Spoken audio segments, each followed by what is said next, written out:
This January, the Department of Housing and Urban Development proposed a regulation to prohibit discrimination in HUD programs on the basis of sexual orientation, gender identity, or marital status. Under the new rule, FHA-insured mortgage lenders would not be allowed to take a borrower's sexual orientation or gender identity into account when deciding their eligibility. Eligible families could no longer be excluded from HUD programs for having LGBT family members or relationships, and owners of HUD-assisted housing would not be allowed to ask about an applicant's sexual orientation or gender identity. The United States Conference of Catholic Bishops responded to this proposal by claiming that it may force faith-based and other organizations, as a condition of participating in HUD programs and in contravention of their religious beliefs, to facilitate shared housing arrangements between persons who are not joined in the legal union of one man and one woman. In other words, participating religious groups wouldn't be allowed to treat gay people differently, and while this might be contrary to their religious beliefs, it's also beside the point.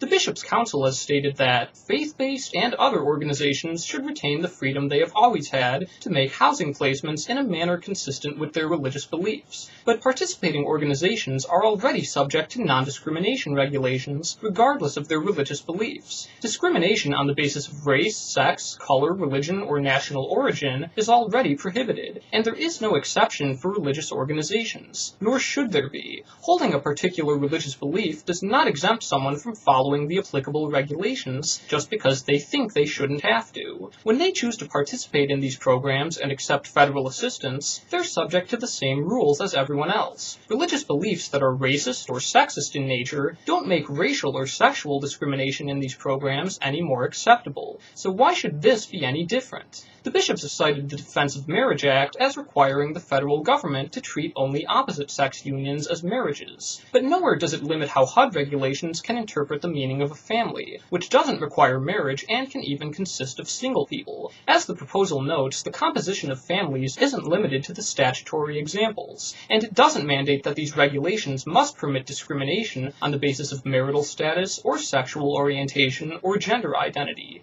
The bishops further claim that this proposal would itself constitute a type of discrimination against participating religious organizations that seek to discriminate against gay people. But a prohibition of discrimination is not discrimination against religion just because someone's religion may advocate for discrimination. They would still be subject to these non-discrimination provisions, whether their religion is the cause of this or they're just plain stupid. The very intention of such regulations is to exclude groups that insist on discriminating, so leaving them out of these programs is kind of the point. Religion is irrelevant to this, and refusing to allow special exceptions for religion is not a form of discrimination, but allowing religious groups not to follow the rules that everyone else does would be discrimination. Finally, the bishops suggest that, given the very large role that faith-based organizations play in HUD programs, the regulation, by infringing upon that freedom, may have the ultimate effect of driving away organizations with a long and successful track record in meeting housing needs, leaving beneficiaries without the housing that they sought or that the government intended them to receive.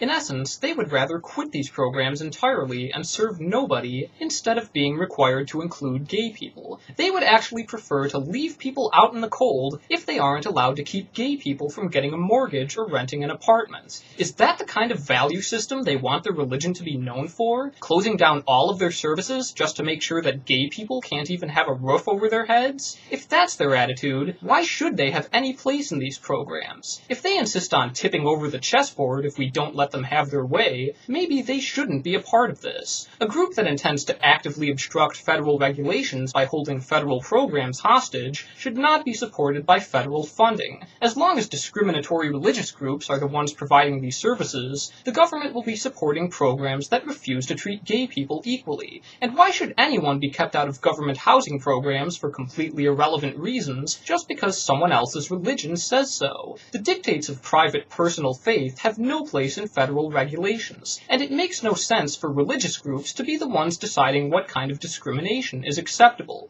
They are not the ones who should be in charge of this. If they can't do the job, they can be replaced, and they should be. But don't tell me I can't have access to housing because someone thinks their God is more important than the people whose needs they serve. If they honestly believe their faith requires keeping people homeless, they need to take a hard look at themselves and stop pretending they have any interest in helping people.